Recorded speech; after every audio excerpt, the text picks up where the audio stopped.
Hello hi everyone, ఎలా ఉన్నారు? నేను ఈరోజు మీకోసం ఒక స్పెషల్ రెసిపీ తీసుకొని వస్తున్నాను. అదే బాయిల్డ్ ఎగ్స్ తోటి ఎగ్ ఫ్రైడ్ రైస్. ఎలా చేస్తారో చూద్దామా? Okay, bye. దానికి కావాల్సిన పదార్థాలు: ఫస్ట్ ఎగ్స్ తీసుకొని ఒక బౌల్లో వేసుకొని వాటర్ వేసి ఎగ్స్ వేసి కొంచెం సాల్ట్ వేసి వాటిని బాయిల్ చేద్దాం. ఓకే, ఇలా సాల్ట్ వేయడం వల్ల కొంచెం ఎగ్స్కి సాల్ట్ పడుతుంది, అలాగే దానిపైన ఉన్న తొక్క కూడా ఈజీగా వచ్చేస్తుంది.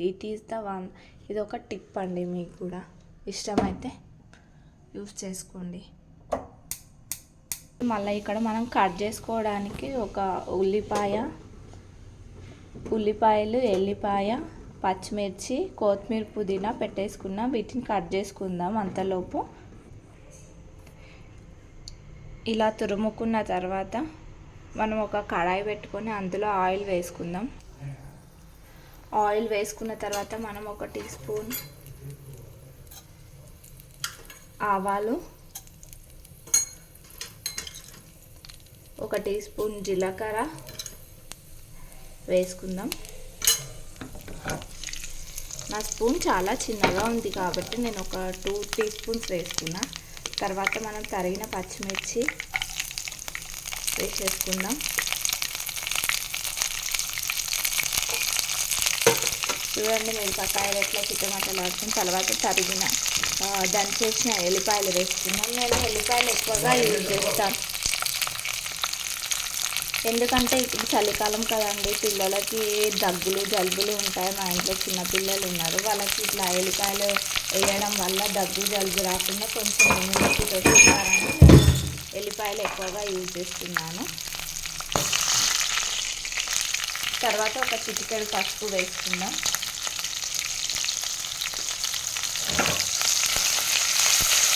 దాన్ని బాగా కలుపుకొని ఈ తరిగిన ఉల్లిపాయలు వేసేసుకుందాం. ఒక రోస్టెడ్ బ్రౌన్ వచ్చే వరకు ఈ ఉల్లిపాయలను కలుపుదాం. ఇలా కలిపేద్దాం. ఇప్పుడు వేగుతుంటే కొంచెం సాల్ట్ వేసుకుందాం. సాల్ట్ వేసుకోవడం వల్ల ఆనియన్స్ తొందరగా వేగేస్తాయి, అందుకని నేను సాల్ట్ వేసుకుంటున్నాను.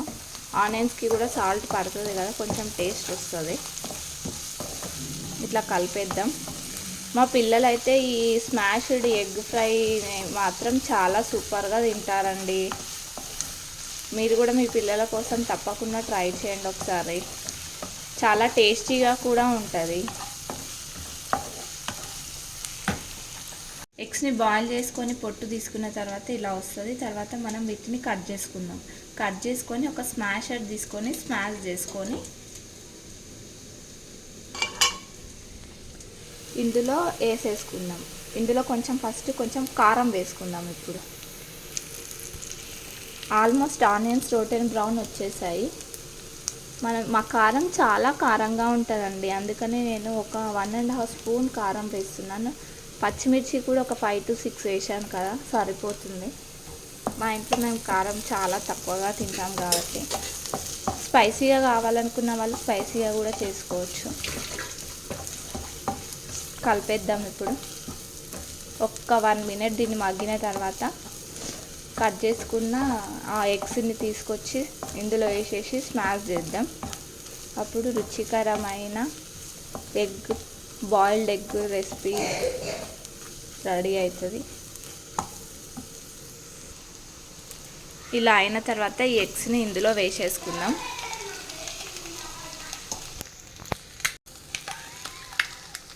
ఇలా స్మాష్ చేయాలి మనం ఎగ్స్ని. ఇందులో వాటికి ఉప్పు కారం అంతా మంచిగా పడుతుంది. మీకు ఇష్టమైతే ఫస్ట్ స్మాషర్ తోటి స్మాష్ చేసుకొని దాన్ని అందులో ఎగ్స్ని వేసేసుకున్నా ఏం కాదు. ఒక్కొక్కసారి ఇలా చేస్తే ఒక్కొక్కసారి అలా చేస్తే. ఇలా ఎందుకు చేస్తున్నానంటే అందులో ఉన్న ఆనియన్స్ అవన్నీ వీటికి పట్టేసి టేస్ట్ వస్తుందని ఇలా చేస్తున్నా నేను. ఇలా అయింది. కొంచెం ఉప్పు తగ్గింది, ఉప్పు వేసుకుందామండి.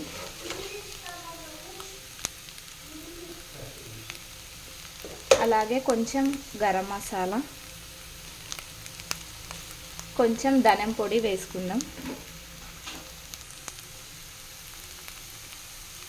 ధనియం పొడి వేసేసుకొని దీన్ని కలుపుదాం. చూడండి ఎంత టేస్టీగా ఎట్లా కనిపిస్తుంది. తర్వాత మనం కొంచెం కొత్తిమీర పుదీనా చల్లుకొని పైన టచ్అప్గా గుమగుమలాడే బాయిల్డ్ ఎగ్ ఫ్రై, ఇందులో రైస్ వేసి కలుపుకొని తింటే ఎంత సూపర్గా ఉంటుందో అంత సూపర్గా ఉంటుంది. దానికోసమని నేను రైస్ని వండాను ఆల్రెడీ. మా పిల్లలకి ఇలా కాంబినేషన్ అంటే చాలా ఇష్టం. కొందరు బాయిల్డ్ ఎగ్ని డైరెక్ట్గా తిన్నారు కదా, వాళ్ళ కోసం ఇట్లా స్మాష్ చేసి ఇట్లా చేస్తే ఇష్టంగా తింటారు.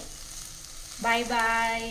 Please subscribe to our channel for more videos and more updates. Bye.